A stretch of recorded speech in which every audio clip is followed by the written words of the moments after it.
What's up everyone and welcome back to the MMA Zone. Today, let's get started with Khalil Rountree will shock the world at UFC 307. This weekend, Khalil Rountree will look to upset Alex Pereira in the main event of UFC 307. Ahead of the fight, Rountree is a heavy betting underdog despite his recent win streak, with MMA fans of the mindset that he won't be able to hang with Pereira on the feet. While many are counting Rountree out, Kamaru Usman revealed on an episode of his Pound for Pound podcast with Henry Cejudo that he believes the streaking contender gets the job done and shocks the world in Salt Lake City. I think Khalil Rountree shocks the world.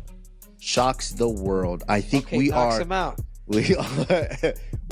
in a time right now that we have Utah's crazy. Utah's crazy. Yes, you're right. Yes, Utah. You're right.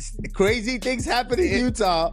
As Usman went on to explain, Rountree is an incredibly explosive fighter with devastating knockout power. However, his concern heading into the bout is whether or not Rountree can keep up with Alex Pereira's pace over 5 rounds. Despite that, Usman went so far as to say that early in the fight, specifically over the first 2 rounds, Rountree is as dangerous as anyone that Alex Pereira has fought. Leading up to the fight, however, Alex Pereira believes he's evolved as a fighter. During a recent UFC countdown video, he spoke in Portuguese about his camp and his growth as a fighter, saying, "This camp, I've made significant strides in my overall progress and my preparation. Like I said to Glover, now I understand this game. It seems like something has clicked. I feel very confident and great." With all of that in mind, do you think Khalil Rountree will be able to shock the world and defeat Alex Pereira on Saturday night? Or will Pereira notch his 3rd successful title defense? Charles Oliveira wants to prove everyone wrong and win the belt. After losing the lightweight title to Islam Makhachev in 2022, Charles Oliveira bounced back in a big way the following year with a win over Beneil Dariush. While he had been scheduled for a highly anticipated rematch with the champion, a cut ended up forcing him out of the fight. Since then, a UFC 300 loss to Arman Tsarukyan has only put Oliveira further from title contention. Ahead of his upcoming fight with Michael Chandler at UFC 309, however, Oliveira is eager to prove his doubters wrong by reclaiming the belt. During a recent Portuguese-speaking interview with AG Fight, he explained, quote, "It's a dream, you know. I dislike hearing I can't do something. When people say I can't, I prove them wrong. The media often says no one my age becomes champion. I don't feel old. I feel young. I'm hungry to be champion again. It will happen. I dream about this every day." The first time Oliveira and Chandler collided back at UFC 262 in Houston, the two delivered fireworks with a back-and-forth affair, leading up to a second-round finish for DuBronx. With just over 6 weeks left to go before the two share the octagon again, Oliveira is sitting as a comfortable betting favorite on FanDuel with -265 odds. On the flip side, Michael Chandler is a +200 underdog. Renato Moicano and Dan Hooker go back and forth. After Renato Moicano's main event win over Benoit Saint-Denis in Paris this past weekend, the streaking contender made an appearance on the ESPN post-fight show hosted by Michael Bisping, Anthony Smith, and Karen Bryant. While discussing what's next for him, Moicano spoke about a potential fight with Dan Hooker, comparing the hangman to a turtle in a tree. As he explained, turtles don't climb trees, which means someone must have put it there. The comment, along with a post from Moicano on social media where he criticized France for taxing his purse so heavily, sparked a back and forth between him and Hooker. In response to Moicano's criticism of French taxes, Hooker wrote, "Wasn't that your excuse for ducking me in Perth?" Moicano then fired back. "They didn't offer the fight, but easy problem to solve. Title fight eliminator in Vegas, December." Hooker then replied, agreeing to throw down in December. 100%, they offer me a title shot of beating you, it's a done deal. Moicano then reacted to the agreement, posting a turtle emoji and a tree emoji, along with, "Haha, title shot for me, easy money." With the UFC starting to ramp up matchmaking for the UFC 310 card on December 7th, it sounds as though it's only a matter of time between a fight between Moicano and Hooker gets finalized. UFC fighter gets backlash for comment. After watching Brendan Allen's 7-fight win streak get snapped on Saturday in Paris, Dricus du Plessis took to social media, cracking a joke at Allen's expense. In response, Marvin Vettori used a racial term to convey his agreement with the champ. Given his word choice, Vettori quickly came under fire from the MMA community, with one fan writing, "You are not Paulo Costa, buddy." Another wrote, "Can't believe this is real, wow." Others were left equally as confused by Vettori's controversial post. "Interesting way to get back in the convo." Another agreed, adding, "Not a good look, Marv." In addition, it sounds as though Vettori lost a fan. "Bro, you are racist. I was a fan." One joked, "You're not Mike Perry, bud. This looks horrible." Another fan expressed their shock. "I had to check to make sure it was actually you."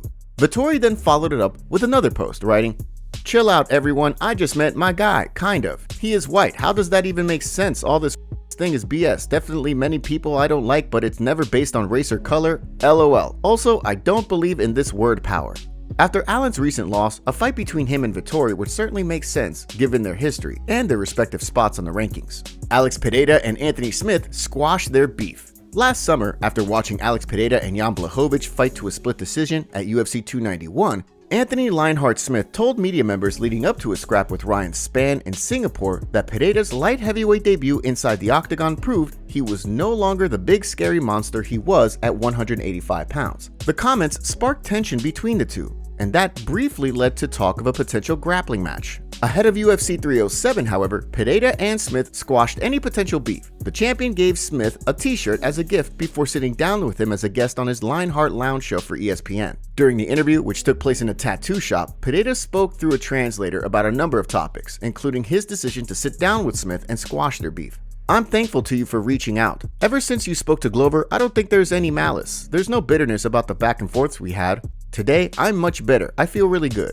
While Pereira's knockout power has proven to be legendary inside the octagon, streamer iShowSpeed posted a higher score on the UFC's arcade punching game at Fanatics Fan Fest.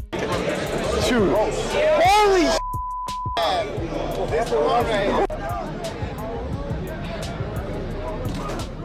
After this, we run this. Please. That's 921! 921! With Fight Week underway, expect Pereira to appear on stage at the Fight Week press conference on Thursday, live from Salt Lake City, Utah. Fighters steps away from UFC due to injuries. In a surprising turn of events, after snapping a 2-fight winning streak last summer, UFC lightweight Alexander Munoz will not be returning to the octagon. Reporter Alex Behunin relayed screenshots of an email sent by Munoz to UFC matchmaker Sean Shelby this week, where he announced his retirement. As he explained, over the past 6 years, he has dealt with numerous injuries. In the email, Munoz opened up on his 2 reconstructive knee surgeries, as well as a slew of ligament and muscle tears he sustained in recent years. As a result, he'll be stepping away from competing and wants to give his spot on the roster to another hungry fighter. He wrote in part, "I've been reluctant to share the extent of these injuries out of concern that they could be targeted in future fights, but after much reflection, I've decided that it's time to focus on preserving what's left of my body for the future. My wife and I are planning to start a family this year, and I want to ensure that I can be fully present and healthy for them. It's with a heavy heart that I've decided to step away from the UFC roster. I want to give the next guy his chance while I still have the ability to enjoy a healthy future with my family. Thank you again for everything, for your support, your belief in me, and for giving me every opportunity to succeed." The MMA community was quick to react to the news, with Sodiq Yusuff simply writing, "Man." One member of the MMA community gave Munoz a shout out, crediting his toughness. Wow, respect to Munoz for putting his body on the line every fight. Munoz last fought in 2023 with a decision win over Carl Deaton III. Another added, "Wow, this is pretty deep. It shows what these athletes have to deal with personally as we watch and wait for the next fight week to come. Good for him looking out for himself." Munoz walks away from MMA with a 7-2 professional record and a 1-2 UFC record that saw him defeat Carl Deaton III last summer while throwing punches with only one arm due to an injury. Umar Nurmagomedov reveals next fight. While Umar Nurmagomedov waits for the UFC to decide whether or not he will in fact be the next man in line for a crack at the bantamweight title, the undefeated contender will be stepping onto the mats at Abu Dhabi Extreme Championship 6 on October 25th to compete against Eduardo Dantas. The grappling match was announced on Monday, following an announcement of Yanson Gomes and Yuanderson Ferreira headlining the event last week. In addition, a co-main event match between Isake Bahans and Bruno Lima, scheduled to take place in the co-main event, was also announced heading into the weekend. Nurmagomedov's match will pit him against a fellow MMA fighter in Eduardo Dantas, who held Bellator's bantamweight title twice, defending the title a total of 3 times before eventually parting ways with the promotion in 2019 after a move up to featherweight. Since then, he has racked up a 2-1 record on the international scene, losing his most recent fight last summer in Russia. On the flip side, while Umar Nurmagomedov is expected to be next up for a crack at the bantamweight title, Merab Dvalishvili recently expressed interest in a rematch with Sugar Sean O'Malley, raising questions about whether or not Nurmagomedov will have to wait for a chance to fight for UFC gold. The MMA community is furious after Renato Moicano's number 11 lightweight ranking did not change after his victory over Benoit Saint-Denis. Here's what the community had to say. "Yeah, this is complete and utter effing dog-ish. He just mangled who we thought to be a top up-and-coming talent. but Muscle Milk Mike stays at 6 after 2 years of no activity to figure. Excluding Max, who should be top 3 or unranked, there's literally 4 guys all coming off a loss and 2 of which are inactive that are ahead of him. He said it himself, not moving in the rankings would be the cherry on top. He saw it written terribly in the stars. He deserved better than this after that performance. This is disrespectful. Rankings are a sham anyways, especially at 155. They want the same guys with big names to stay at the top and keep fighting each other. He has 4 wins in a row and everyone above him lost recently, some multiple times. Should be number 5 behind DP. Money Moicano still ranked 11? This is number 1 BS. 6 fight winning streak at lightweight with 5 finishes. Dariush is ranked 7 coming off back-to-back losses. Chandler's ranked 6 coming off a loss in his most recent fight 2 years ago. Moicano reacted to his ranking not changing by saying, "That's the first time I see somebody destroy their opponent and don't get up on the rankings. I guess MMA journalists love Macron too." Ariel Helwani responded to Moicano and said, "Forget the rankings, Renato. Pretty sure they are run by bots, and the 8th ranked light heavyweight is fighting for the belt on Saturday. They mean nothing. You're the uncrowned people's champ." Islam Makhachev trolls his coach Javier Mendez by wearing a shirt with his face that supports immigration. Brother.